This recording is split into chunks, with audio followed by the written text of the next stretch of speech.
എല്ലാവർക്കും സ്വാഗതം. നമ്മളിന്ന് ചർച്ച ചെയ്യുന്നത് സർദാർ വല്ലഭായ് പട്ടേലിനെ കുറിച്ചാണ്. 1875 ഒക്ടോബർ 31 ഗുജറാത്തിലെ നാഡിയാട് എന്ന സ്ഥലത്ത് അദ്ദേഹം ജനിക്കുന്നത്.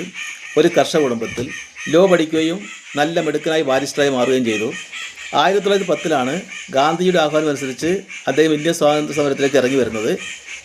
1917 ബീഹാറിലെ ചമ്പാരൻ സത്യാഗ്രഹത്തിലും 1918 ഗുജറാത്തിലെ ഖേദ സത്യാഗ്രഹത്തിലും 1928 ഗുജറാത്തിലെ തന്നെ ബർദോളി സത്യാഗ്രഹത്തിലും അദ്ദേഹം സജീവമായി പങ്കുവയ്ക്കുകയുണ്ടായി. ബർദോളി സത്യാഗ്രഹത്തിന് ശേഷമാണ് അദ്ദേഹത്തെ സർദാർ എന്ന പേര് അദ്ദേഹത്തിന് വന്നത്.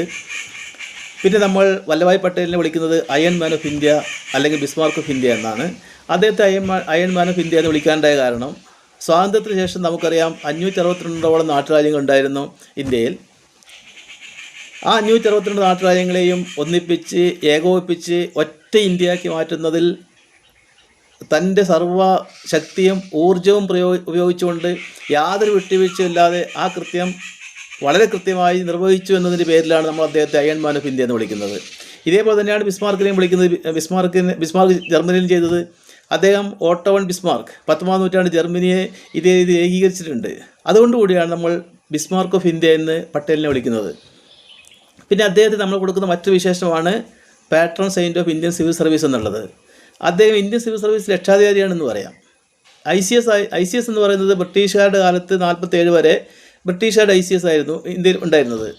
എന്നാൽ അതിനെ ഇല്ലാതാക്കണമെന്ന് പല നേതാക്കളും വാദിച്ചിരുന്നു. പക്ഷേ പട്ടേൽ പറഞ്ഞത് ഒരു ഏകീകൃത ഇന്ത്യ ഉണ്ടാകുന്നതിനും നിലനിർത്തുന്നതിനും ഒരു ഏകീകൃതമായ രീതിയിലുള്ള ഇന്ത്യയിൽ ആകമാനമുള്ള ഒരു സിവിൽ സർവീസ് വേണം. അത് രാഷ്ട്രീയത്തിൽ നിന്ന് സ്വതന്ത്രമായ ഒരു സിവിൽ സർവീസ് വേണം എന്ന് അദ്ദേഹം, അത് ഭരണഘടന അനുസരിച്ചുള്ള ഭരണഘടനയിൽ തന്നെ പറയുന്ന രീതിയിലുള്ള ഒരു സിവിൽ സർവീസ് വേണമെന്ന് അദ്ദേഹം ആവശ്യപ്പെടുകയുണ്ടായി.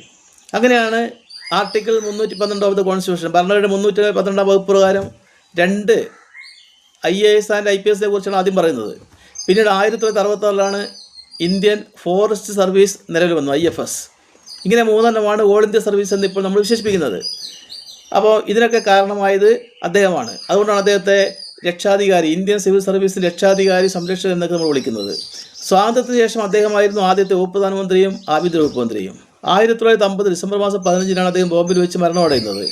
അദ്ദേഹത്തിൻ്റെ ആദരസൂചകമായിട്ടാണ് 2018 യൂണിറ്റി ഓഫ് സ്റ്റാറ്റ്യൂ രാഷ്ട്രത്തിന് വേണ്ടി സമർപ്പിച്ചത്.